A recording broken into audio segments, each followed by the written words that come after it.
हम लोग जैसा जो पहले क्लास में जैसा हम लोग बोले थे, एफिसियों का पत्री का 6 अध्याय है।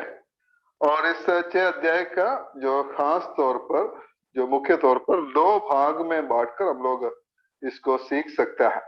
वो है 1 से 3 तक और उसके बाद 4 से 6 तक। 1 से 3 तक जो विषय है, जो जो मुख्य विषय है, मसीह में हमारा आत्मिक धन के बारे में, हमारा मसीह में हमारा धन के बारे में, हमार रिचेस इन क्राइस्ट, मसीह में हम कितना धनी है, आशीषित लोग हैं, वो बात हम लोग 1 से 3 अध्याय तक हम लोग देख सकता है। और 4 से 6 अध्याय तक हम लोग देखता है हमें इतना तक आशीष मिला, इसलिए हम लोग क्या करना है, मतलब मसीह में हमारा जिम्मेवारियां क्या है, अवर रेस्पॉन्सिबिलिटीज इन क्राइस्ट।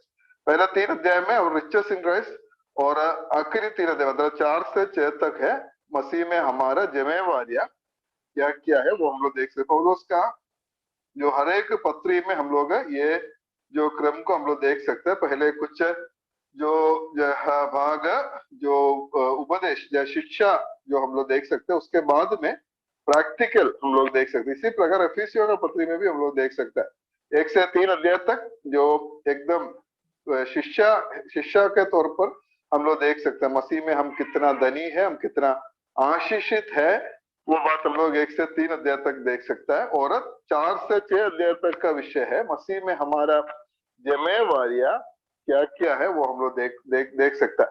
और इसलिए पहला 3 अध्याय हम लोग पिछले दिनों में हम लोग मनन किया था, और उधर ज्यादातर हम लोग जो प्रैक्टिकल भी है लेकिन ज्यादातर जो शिक्षा हम लोग देख पाए। लेकिन 4 से 6 अध्याय तक जो है प्योरली प्रैक्टिकल है, व्यवहारिक जीवन में लागू करने के विषय हम लोग ये 4 से 6 अध्याय तक हम लोग देख सकते हैं।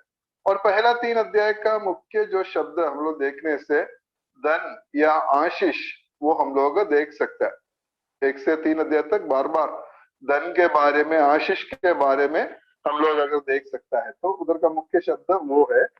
तब 4 से 6 अध्याय तक हम लोग देखने से वहां का जो मुख्य शब्द है चलना या क्रिश्चियन वॉक, हमारा चाल चलन, और उसके बारे में हम लोग 4 से 6 अध्याय तक हम लोग देख सकते हैं।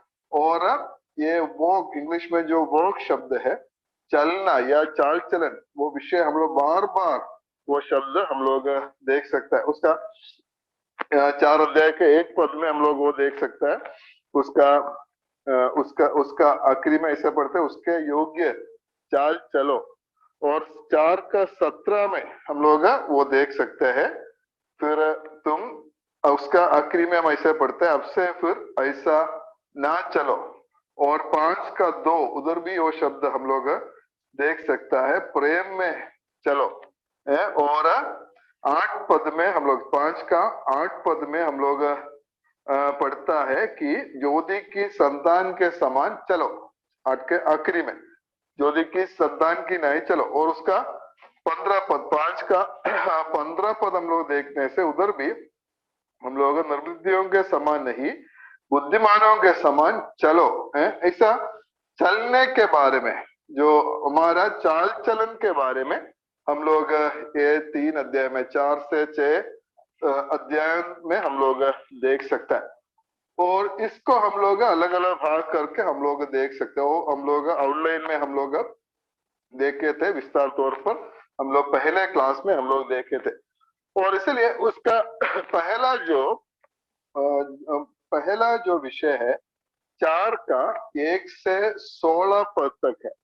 4 अध्याय 1 से 16 पद तक। और वो उधर का विषय है वॉक इन यूनिटी, एकता में चलो है। हम कैसे चलना है, मसीही चाल चलन, हम लोग इस दुनिया में है तब हमारा चाल चलन किस प्रकार होना चाहिए, हम लोग एकता में, हम सब एकता में चलना है। और वो विषय है 1 से 16 पद तक हम लोग देख सकते हैं।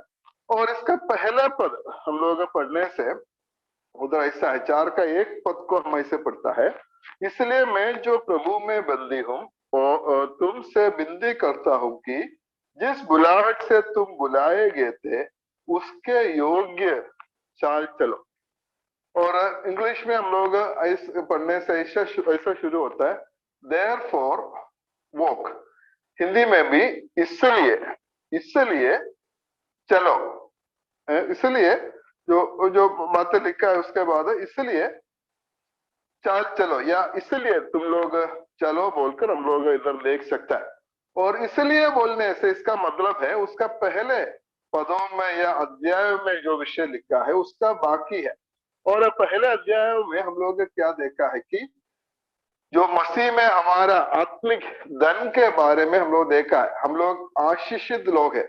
जो एक अध्याय तीन पद में उसका इंट्रोड्यूस करता है, जो उसका परिचय करता है प्रेरित पौलुस, और उधर बोलता है कि स्वर्गीय स्थानों में सब प्रकार के आत्मिक आशीषों से हमें भरपूर किया।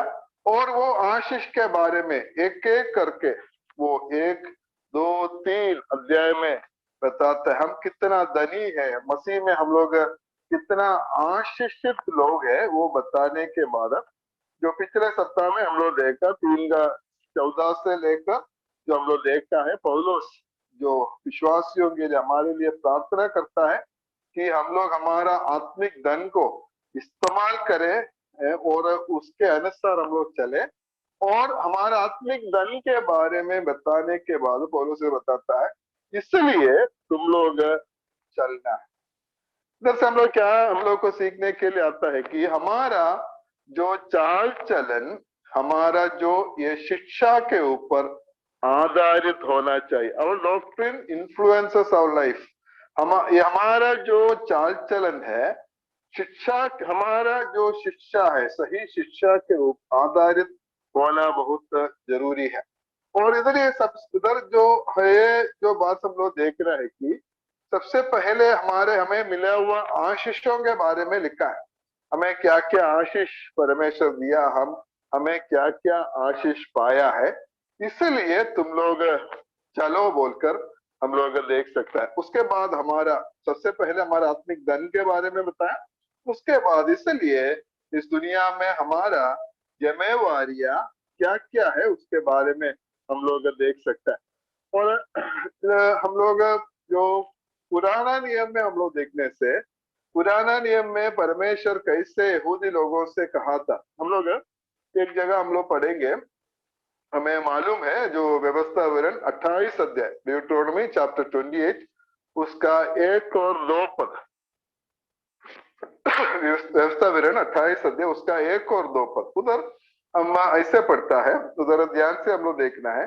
यदि तू अपने परमेश्वर होवा की सब आज्ञाएं जो मैं आज तुझे सुनाता हूँ चौकसी से पूरी करने को चित्त लगाकर उसकी सुने, तो वो तुझे पृथ्वी की सब जातियों में श्रेष्ठ करेगा। फिर अपने परमेश्वर यहोवा की सुनने के कारण ये सब आशीर्वाद तुझ पर पूरे होगा। पुराना नियम में कैसे थे, सबसे पहले तुम लोग परमेश्वर की सारा आज्ञाओं को मानना है, उसके अनुसार चलना है, तो मैं तुझे क्या देगा, आशीष दे। मेरा आज्ञाओं को तुम लोग मानेगा तो क्या करेंगे, मैं तुम लोग को जरूर आशीष देगा बोलकर हम लोग उधर देख सकते हैं। लेकिन नया नियम में कैसा है, इफिसियों पत्री में हम लोग क्या देख सकते हैं। पहले परमेश्वर आशीष दिया है, हमें परमेश्वर आशीष किया, स्वर्गीय स्थानों में सब प्रकार की आत्मिक आशीष से भरपूर किया। पुराना नियम में पहले हम लोग काम करना है तभी हमें क्या मिलेगा, आशीष मिलेगा। लेकिन नया नियम में जब आता है उधर कैसे है कि पहले परमेश्वर आशीष किया, हमें धनी बनाया, हमें सब कुछ दे दिया, और उसके बाद हमसे बोलता है इसलिए तुम लोग चलना है।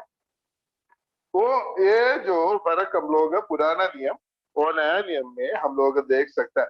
नया नियम में हम लोग इसलिए एफिसियों का पत्र में क्या देख सकता है, I have already blessed you now in response to my love and grace obey me. मैं तुमको आशीष किए हैं।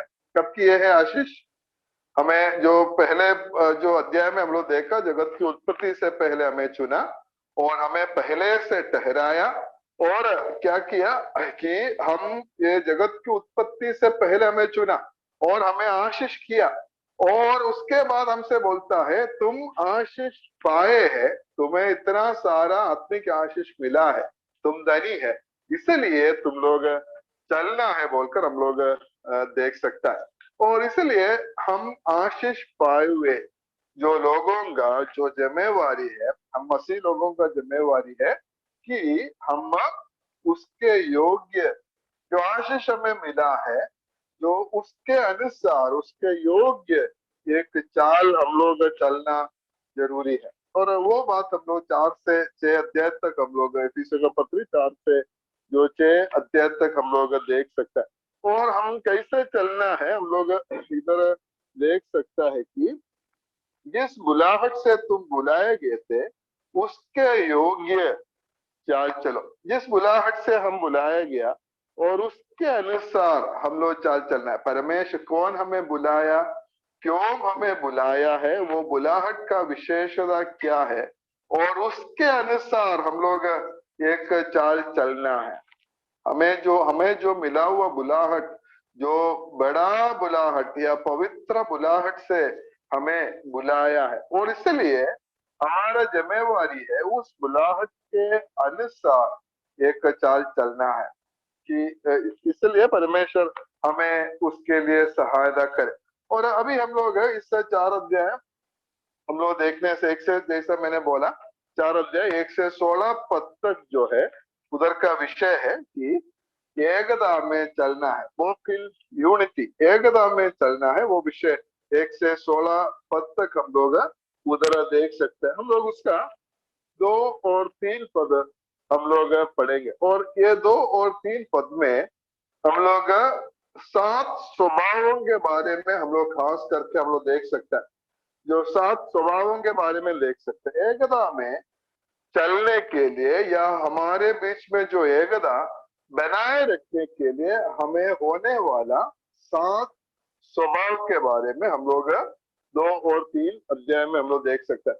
जहां भी ये 7 स्वभाव है, कलीसिया में हो, परिवार में हो, समाज में हो, जहां भी वहां का सारे लोगों को ये 7 स्वभाव है, तो उधर एकता है, उधर झगड़ा नहीं होता, एकता में चलता है। और इसलिए एकता बनाए रखने के लिए हमारा जीवन में होने वाला 7 गुण या 7 स्वभावों के बारे में हम लोग इधर पढ़ते, हम लोग वो पढ़ेंगे। इफिसियों का पत्री 4 अध्याय उसका 2 और 3 पद। अर्थात सारी दीनता और नम्रता सहित और धीरज धरकर प्रेम से एक दूसरे को सह लो, और मेल के बंधन में आत्मा की एकता रखने का यत्न करो। यह जो 2 पद जो है, जो एकता में हम लोग चलने के लिए, एकता हमारा बीच में बनाए रखने के लिए हमारे जीवन में होने वाला 7 स्वभावों के बारे में या 7 गुणों के बारे में हम लोग देख सकते हैं। और ये 7 स्वभाव हमारा जीवन में होना बहुत अनिवार्य है एकता में चलने की। अगर इसमें एक स्वभाव हमें नहीं है तो उधर एकता नहीं हो सकता। इसलिए कलीसिया में या परिवार में या समाज में जहां भी हम लोग रहता है, वहां ये 7 स्वभाव होना बहुत जरूरी है। और एक एक करके हम लोग देखेंगे, ये 7 गुण एक एक करके हम लोग देखेंगे। और उसमें हम लोग सबसे पहले हम लोग देखता है कि दो दो पद ऐसा है, अर्थात सारी दीनता। पहला जो स्वभाव है दीनता है, ह्यूमिलिटी, दीनता। ह्यूमिलिटी का या दीनता का मतलब क्या है? जो दीनता बोलने से गलत रीति से बहुत सारे लोग उसको समझता है, लेकिन जो दीनता बोलने से, नम्रता नहीं है, दीनता बोलने से, ह्यूमिलिटी बोलने से उसका सही मतलब ऐसे है कि humility means putting Christ first, others second and self last. दीनता मतलब मसीह को हमारा जीवन में पहले स्थान देना, मसीह को पहले मुख्य स्थान देना, दूसरों को उसके बाद स्थान देना, और जो अपने आप को सबसे लास्ट, जो लास्ट स्थान देना है हमारा जीवन, उसको बोलता है जो दीनता। और दीनता हमारा जीवन में होना बहुत जरूरी है। और इसके लिए दीनता क्या है, उसमें सबसे पहला मसीह होना चाहिए, तो पिछले सप्ताह में हम लोग देखा है मसीह हमारा हृदय में बसे, मतलब मसीह को हमारा जीवन का मुख्य स्थान देना है और प्रभु यीशु मसीह हमारे जीवन का मुख्य स्थान होना है। और दूसरों को, जो सहविश्वासियों को या दूसरों को हमसे श्रेष्ठ समझना, और हम लोग कहाँ आता है, एकदम लास्ट में हम लोग आता है, और उसको दीनता बोलकर हम लोग समझ सकते हैं। प्रभु यीशु मसीह हमारे लिए इसका नमूना है, दीनता का हमारे लिए बहुत बड़ा नमूना है प्रभु यीशु मसीह है। प्रभु यीशु मसीह का दीनता के बारे में हमें मालूम है, हम लोग फिलिपियों का पत्री 2 अध्याय में हम लोग प्रभु यीशु मसीह का दीनता के बारे में हम लोग देख सकते हैं। और उसका 6 से 8 पद तक हम लोग ये बार बार पढ़ने वाला, मनन करने वाला जो भाग है, फिर भी हम लोग पढ़ेंगे। फिलिपियों का पत्री 2 अध्याय 6 से 8 तक पद, तो ऐसे लिखा है, पर जिसने परमेश्वर के स्वरूप में होकर भी परमेश्वर के तुल्य होने को अपने वश में रखने की वस्तु ना समझा, वरन अपने आप को ऐसा शून्य कर दिया और दास का स्वरूप धारण किया और मनुष्य की समानता में हो गया और मनुष्य के रूप में प्रकट होकर अपने आप को दीन किया और यहाँ तक आज्ञाकारी रहा कि मृत्यु, हाँ क्रूस की मृत्यु भी सही लिया है। वो है ये प्रभु यीशु मसीह का दीनता है। और इधर जो प्रभु यीशु मसीह कौन था, कहाँ थे, जो परमेश्वर के स्वरूप में होकर परमेश्वर के तुल्य होने का अपने वश की रखने की वस्तु ना समझा, अपने आप को ऐसा शून्य किया है। प्रभु यीशु मसीह अपने आप को शून्य कर दिया। जिसने सब कुछ बनाया, जिसके द्वारा सब कुछ हुआ है, और हम लोग देख सकते हैं उसके बिना कुछ भी उत्पन्न नहीं हुआ। और वो प्रभु यीशु मसीह क्या किया है, अपने आप को शून्य कर दिया। शून्य कर दिया मतलब अपने आप को जीरो बना दिया, मतलब शून्य कर दिया। ये सब कुछ बनाने वाला जो सृष्टिकर्ता परमेश्वर, जो मरियम का गर्भ में एक क्या है, एक शिशु बोलकर नहीं बोल सकता है, एक जीवन का ऐसा जो क्या हो गया, वो उत्पन्न हुआ है। इतना तक अपने आप को छोटा किया, अपने आप को शून्य किया, और उसका जो दीनता हम लोग देख सकता है, अंत तक आज्ञाकारी रहा कि मृत्यु, क्रूस की मृत्यु भी सही लिया। और उसका फिलिपियों का पत्री 2 का 3 में हम लोग पढ़ते हैं, प्रभु यीशु मसीह का स्वभाव हमें होना है। तीसरा पद में हम लोग का क्या पढ़ता है, विरोध या झूठी बढ़ाई के लिए कुछ ना करो, पर दीनता से एक दूसरे को अपना से अच्छा समझो। ये मैं पहले बोला, दूसरों को अपने से अच्छा समझना है, वो है सही दीनता है। अगर सही दीनता है तो हम लोग को ऐसा नहीं लगेगा कि मैं सबसे अच्छा है, मैं अच्छा से करता है, दूसरा लोग मेरा जैसा नहीं है, वो इतना अच्छा नहीं है, ऐसा नहीं सोचेगा। फिर क्या है कि दूसरा लोग, जो सहविश्वासी जो है, वो मेरे से अच्छा है, वो समझ है, वो है दीनता है। और हम लोग इसी बात को हम लोग देख सकते हैं, प्रभु यीशु मसीह हमारा जो उदाहरण है इस दीनता के विषय में। और प्रभु यीशु मसीह ने क्या किया है जब उन्होंने इस दुनिया में था, हमें मालूम है, यूहन्ना सुसमाचार 13 अध्याय उसका 4 और 5 पद में हम लोग पढ़ता है। तो जरा प्रभु यीशु मसीह क्या काम किया, अपना चेलों का, अपना शिष्यों का पांव उन्होंने धोया है। वो दीनता का एक एग्जाम्पल प्रभु यीशु मसीह दिखाया। हम लोग उधर ऐसे पढ़ते हैं, भोजन पर से उठकर अपने ऊपरी कपड़े उतार दिए और अंगोछा लेकर अपनी कमर बांधी, तब बर्तन में पानी भरकर चेलों का पांव धोने और जिस अंगोछे से उसकी कमर बंधी थी उसी से पोंछने लगा है। प्रभु यीशु मसीह है हमारा सब कुछ बनाने वाला सृष्टिकर्ता परमेश्वर, इस दुनिया में आकर अपना एक सृष्टि, वो है मनुष्य, मनुष्य का पापों को धोता है। इतना वो दीन हो गया। प्रभु यीशु मसीह हमारे लिए एक जो क्या है, नमूना है। और इसीलिए प्रभु यीशु मसीह को हमारे जीवन में पहला स्थान देना और दूसरों को हमसे अच्छा समझना और हम सबसे लास्ट में हम लोग रहना और उसको दीनता बोलकर हम लोग देख सकते हैं। यूहन्ना 3:30 में जो यूहन्ना बपतिस्मा दाता क्या बोलता है कि अवश्य है कि वो बढ़े और मैं घटूं।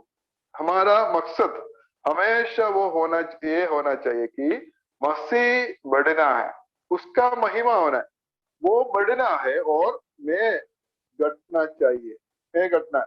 और हम जो भी काम करेंगे, जो हम लोग जो भी आत्मिक काम करेंगे, उसके द्वारा मसीह का ही महिमा मिलना है, सिर्फ वही बढ़ना है, वही बढ़ना। और मैं हमेशा घटना है, क्योंकि सारा आदर का और सारा महिमा का योग्य केवल हमारे प्रभु है और इसलिए वही बढ़ना है और हम उसके चरण में दीनता से हम लोग रहना जरूरी है। और इसलिए एकता हमारे बीच का जो एकता को बनाए रखने के लिए हमारे जीवन में होने वाला सबसे पहला जो अनिवार्य गुण है वो है दीनता है। और दूसरा गुण क्या है, हम लोग फिर पत्री में हम लोग आएंगे, उधर हम लोग क्या पढ़ा है 4 अध्याय उसका दूसरा पद में सारी दीनता और नम्रता सहित। दूसरा जो है नम्रता है, नम्रता अर्थात जेंटलनेस, इंग्लिश में जेंटलनेस बोलकर हम लोग देख सकते हैं। और ये दीनता और नम्रता हम लोग एक साथ हम लोग देख सकते हैं, ये दोनों हमेशा एक साथ चलते, दीनता और नम्रता एक साथ चलता है बोलकर हम लोग देख सकते हैं। और ये नम्रता का मतलब, नम्रता क्या होता है? दीनता अगर हमारा अंदर में होने वाला भावना है, लोग अंदर में हमारा सोच, हमारा विचार होना चाहिए। दीनता हमारा मन के अंदर में होने वाला बात है और उसको बाहर प्रकट करने का विषय है, वो है नम्रता है। दीनता कोई नहीं देख सकता है, हम कितना दीन है बोलकर कोई नहीं देख सकता है, लेकिन नम्रता जो है दूसरा लोग देख सकता है। और वो है जो दीनता जो बाहर दिखाई देने वाला जो जगह है वो है जो नम्रता। और ये नम्रता का मतलब क्या है? नम्रता बोलने से उसका सही मतलब वचन के अनुसार जो मतलब क्या है कि वो मतलब है कि क्योंकि इमोशंस अंडर कंट्रोल, हमारा जो अलग अलग प्रकार की इमोशन होता है, हमारा जो भावना हमारा होता है और उसको हमारा वश में रखना है और उसको नम्रता शब्द से हम लोग समझ सकते हैं। ऐसा अलग अलग प्रकार की भावना, खास करके जो हमें मालूम है गुस्सा होने का, जो गुस्सा होने का क्या होता है संभावना है, जो बात है, और उसको अपना अपना वश में, अपना अधीन में रखना है और उसको नम्रता बोलकर हम लोग देख सकते हैं। और हम लोग इसका भी जो सबसे बड़ा नमूना प्रभु यीशु मसीह है। प्रभु यीशु मसीह नम्रता के विषय में हमारा सबसे बड़ा नमूना है। और मत्ती 11:29 में, मत्ती 11:29 में हम लोग क्या पढ़ता है, उधर ऐसे लिखा है कि मेरा जुआ अपने ऊपर उठा लो और मुझसे सीखो, क्योंकि मैं नम्र और मन में दीन हूँ। प्रभु यीशु मसीह खुद जो बताता है कि क्या करना है, तुम लोग मेरा जुआ अपने ऊपर उठाना और मुझसे सीखना है। क्या सीखना है? प्रभु यीशु मसीह से हम क्या सीखना है? मुझसे सीखना मतलब यू लर्न ऑफ मी बोलकर हम लोग देख सकते हैं। मतलब ओके, इसलिए प्रभु यीशु मसीह को ही हम लोग सीखना है।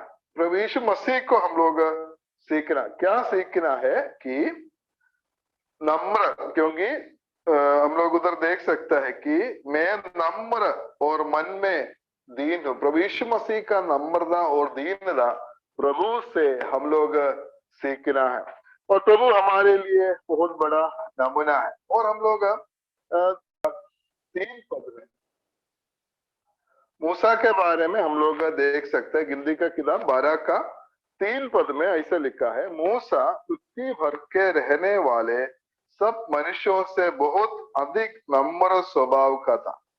मूसा के बारे में लिखा है, वो सब मनुष्यों में से, पृथ्वी भर के रहने वाले सब मनुष्यों से बहुत अधिक नम्र स्वभाव का था बोलकर मूसा के बारे में हम लोग देख सकते हैं। मूसा के बारे में हम लोग समझना है, मूसा मूसा ऐसा इस यहूदी लोगों को जो मरुभूमि से, जंगल से उसको लेके जा रहा है, और उस समय इतना सारा लोग है, 1 या 2 नहीं है, ऐसा कम से कम 20 लाख लोग है। 6 लाख पुरुष है, 6 लाख पुरुष होने से 6 लाख स्त्री है, और 2 बच्चा करके देखने से भी 12 लाख है।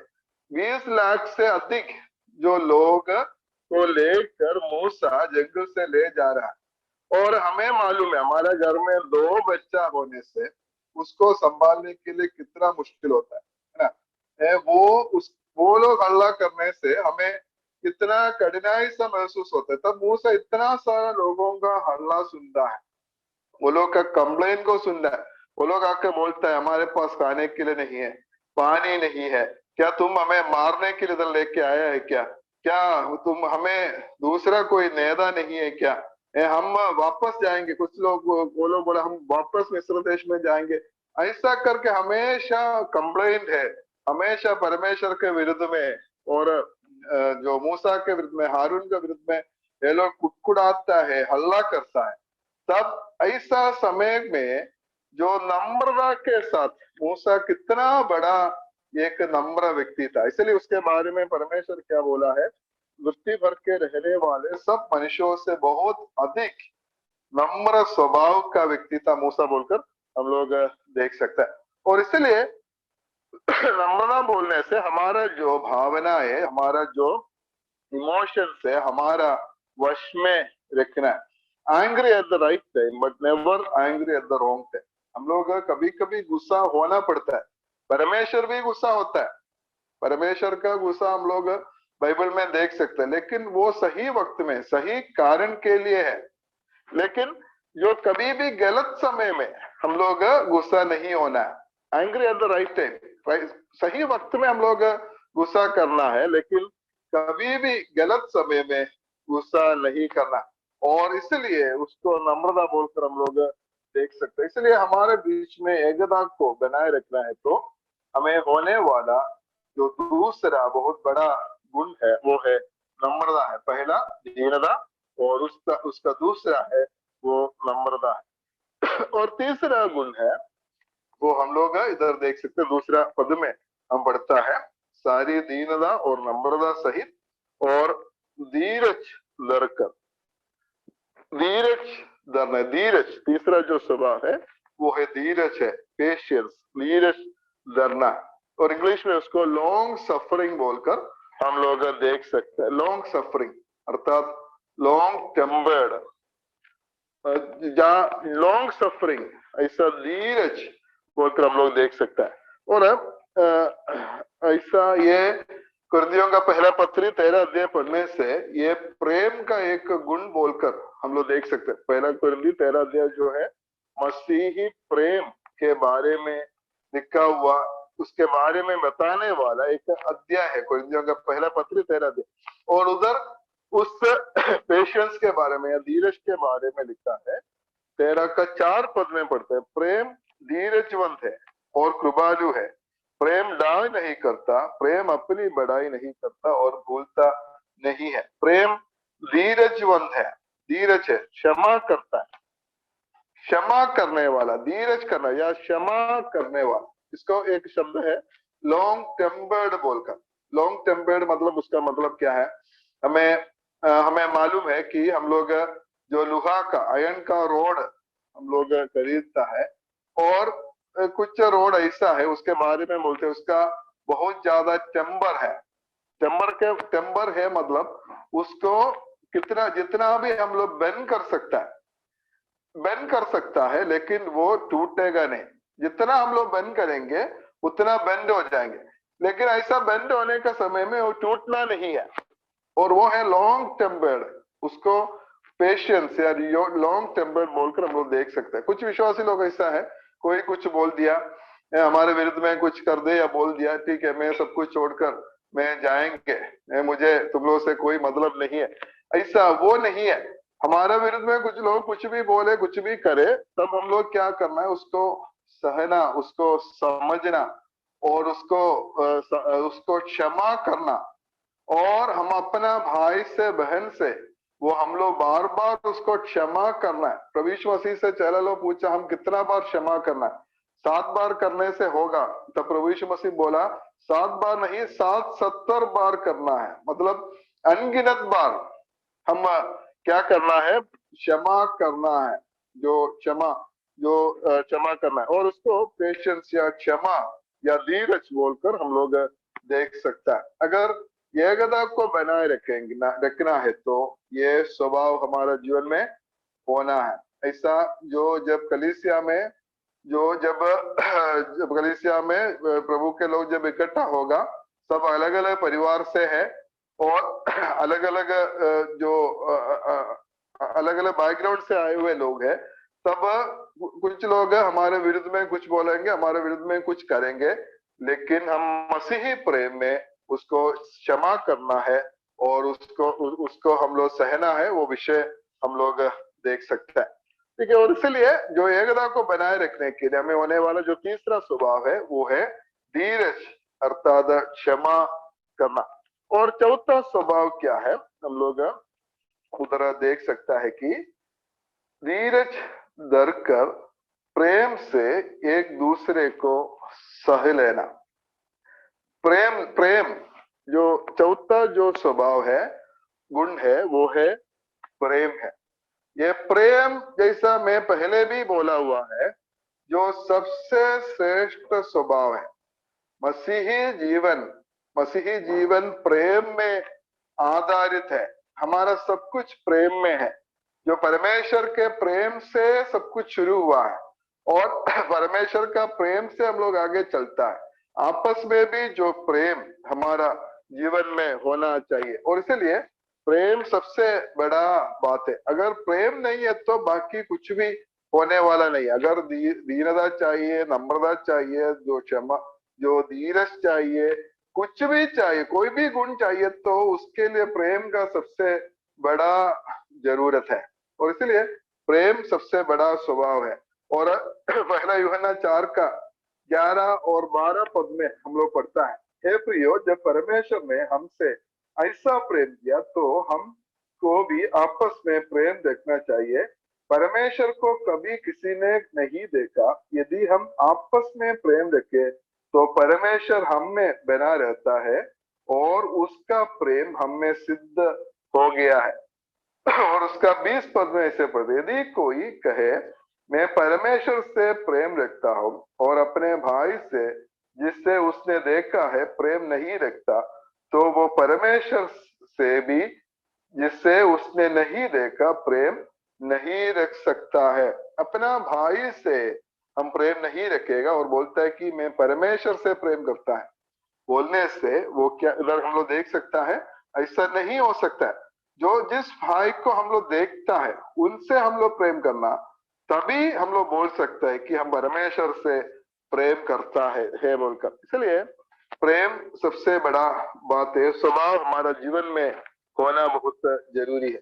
और हमारा एकता को कलीसिया में हमारे बीच का जो एकता को बनाए रखने के लिए हमें होने वाला 5वां गुण, हम 4 गुण के बारे में हम लोग देखा। 5वां गुण है, हम लोग दूसरे पद में ही हम लोग ऐसे पढ़ा कि प्रेम से एक दूसरे को सह लेना।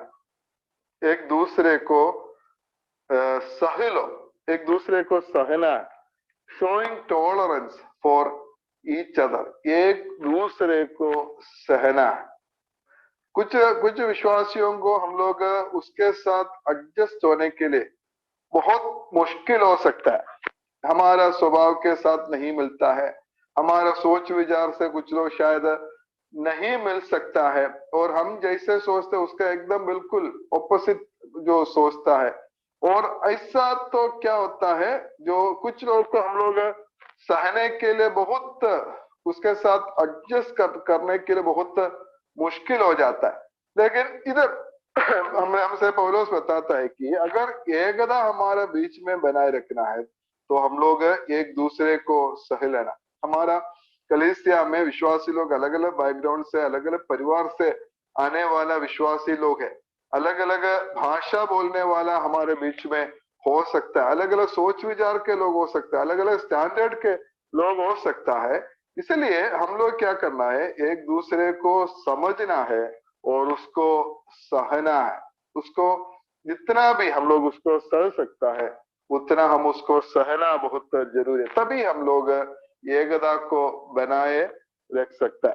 ठीक है, हम लोग उसका और चटुआ जो गुण के बारे में, चटुआ गुण क्या है जो एकता को बनाए रखने के लिए, जो चटुआ गुण उसका 3 पद में हम लोग ऐसा पढ़ता है, मेल के बंधन को आत्मा की एकता रखने का, मेल के बंधन में आत्मा की एकता रखने का यत्न करो।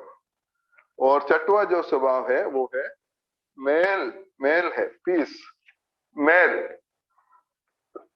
मेल हमारा जीवन में होना चाहिए।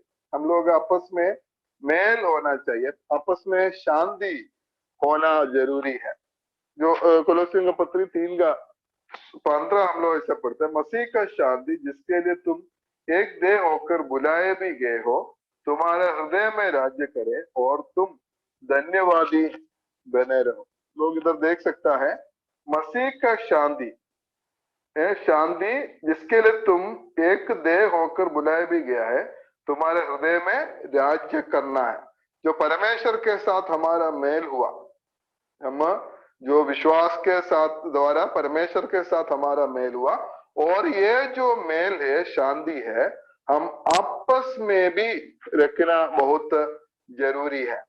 मेल हमेशा मेल को रखना है। कभी कभी अलग अलग समस्या हमारे बीच में होने का संभावना है, लेकिन जितना जल्दी हो सके उसका समाधान करना है, उसका मेल करना है। कोई भी समस्या विश्वासियों के बीच में, हम सब मनुष्य है, इस हम लोग इस शरीर में रहता है, तब इसी प्रकार का समस्या होने का संभावना हो सकता होता है, लेकिन उसका जल्द से जल्द उसको मेल करना है, उसको कभी नहीं रखना है। हम लोग रोमियों का पत्री 12:18 में क्या पढ़ता है, जहां तक हो सके तुम भरसक सब मनुष्यों के साथ मेल मिलाप रखना है। हम लोग सबके साथ मेल मिलाप रखना है, सब मनुष्य के साथ मेल मिलाप रखना है। तब हम आपस में कलीसिया में विश्वासी लोग के बीच में कितना अधिक हम लोग मेल मिलाप रखना जरूरी है। इधर ऐसा लिखा है, जहां तक हो सके उतना हम लोग मेल आपस में रखना है, जहां तक हो सके। इसका मतलब कभी कभी यह संभव नहीं होता है, हम लोग जितना कोशिश करने से भी कभी कभी ये संभव नहीं हो सकता। कुछ लोग के साथ हम लोग मेल नहीं रख सकता, लेकिन हम लोग हमेशा कोशिश करना है इसको मेल करने के लिए। हम लोग हर एक को कोशिश करना कि कोई भाई के साथ या बहन के साथ मेरा कुछ समस्या है, तो मैं ऐसा नहीं सोचना है कि वो मेरे पास आए और मुझे मेरे साथ माफी मांगे, ऐसे बोल के कभी नहीं बैठना है। हमें खुद उसके पास जाना है। अगर वो मेरे साथ कुछ किया तो भी मैं उसके पास जाना है और बातों को बताना है, आपस में खोलकर बात करना, माफी मांगना है और आपस में मेल करने के लिए कोशिश करना है। कोशिश करना है। अगर कोई भी चांस में अगर वो भाई या बहन बोलता है कि मैं उसको क्षमा नहीं करेगा, मैं नहीं मानेगा, बोलने से हम लोग फिर कुछ नहीं कर सकते। हम लोग उसके लिए क्या क्या किया है, हम लोग उसके लिए मेहनत किया, बहुत कोशिश किया, फिर भी वो भाई या बहन हमसे मेल करने के लिए नहीं चाहता है, तो हम लोग फिर कुछ नहीं कर सकते। इसीलिए ऐसे क्लोज उधर दिया हुआ है, जहां तक हो सके। लेकिन हमारा तरफ से पूरा कोशिश होना चाहिए, मेल होने के लिए पूरा कोशिश होना चाहिए। अगर वो व्यक्ति मेल नहीं होगा तो फिर हम लोग कुछ नहीं कर सकते, सिर्फ परमेश्वर के हाथ में हम लोग दे सकते हैं। इसलिए विश्वासी लोग आपस में हमेशा मेल को या शांति को बनाए रखना बहुत जरूरी है। और हम लोग जल्दी उसका 7वां गुण में हम लोग स्वभाव में आएंगे, कलीसिया में विश्वासियों के बीच में एकता को बनाए रखने के लिए हमारे जीवन में होने वाला सातवां गुण क्या है। तीन का आखिरी में हम लोग ऐसा पढ़ता है, मेल के बंधन में आत्मा की एकता रखने का यत्न करना है। यत्न करना, आत्मा की एकता को बनाए रखने के लिए यत्न करना, बीइंग डिलीजेंट। यत्न करना मतलब बहुत मेहनत से कोशिश करना। ये एकता अपने आप नहीं होगा। शैतान हमेशा जो हमारे साथ है, हमारा कलीसिया में काम करने के लिए चाहता है, हमारा जो शैतान का सबसे पहला लक्ष्य है कि हमारा बीच में जो एकता है उसको तोड़ना है। जो एकता को तोड़ेगा तो फिर हम लोग फिर कुछ भी करे, उसको मालूम है कि कुछ भी होने वाला है। हम लोग जितना भी प्रचार करे, जितना भी प्रार्थना करे, जितना भी भाषण दे, कुछ भी होने वाला नहीं है, और शैतान को मालूम है। इसलिए उसको तोड़ने के लिए, एकता को तोड़ने के लिए शैतान कोशिश करते हैं। इसलिए हम लोग क्या करना, बहुत यत्न करना है। एकता को बनाए रखने के लिए हम लोग उसका कोशिश करना, यत्न करना बहुत जरूरी है। उसके लिए बहुत मेहनत करना है। और कैसे मेहनत करेगा कि हम एक अपने आप एक निर्णय लेना है कि मैं किसी के लिए कभी भी एक ठोकर के कारण नहीं बने। मेरा भाई या बहन के लिए मैं एक ठोकर का कारण, मैं एक स्टम्बलिंग ब्लॉक नहीं होगा। और ऐसा एक निर्णय लेना, और हम समस्या को पैदा करने वाला कभी नहीं बना। ऐसा बहुत सारा भाई बहनों को मैं देखा है, वो लोग जहां भी रहता है वो प्रॉब्लम मेकर्स है।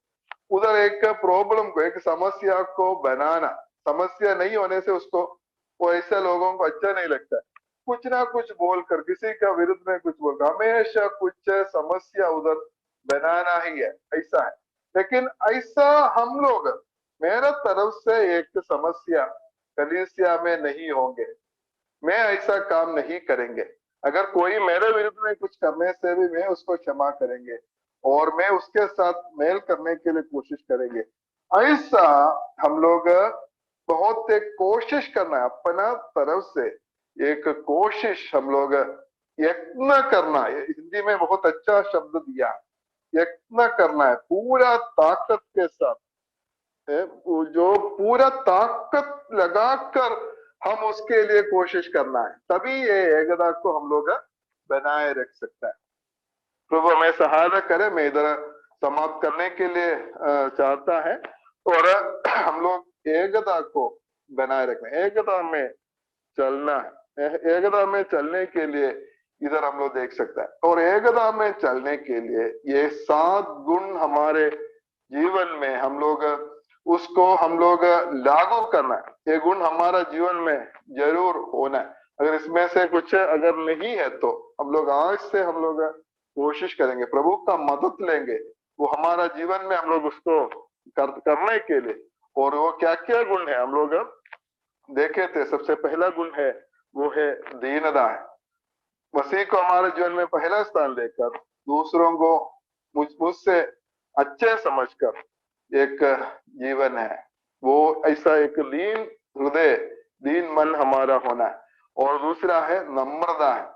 नम्रता मतलब हमारा जो इमोशंस को, भावनाओं को, विशेष करके ये गुस्सा होने का जो स्वभाव है, उसको हमारा अधीन में हम लोग रखना है। हम लोग कभी भी गलत वक्त में गुस्सा नहीं होना है।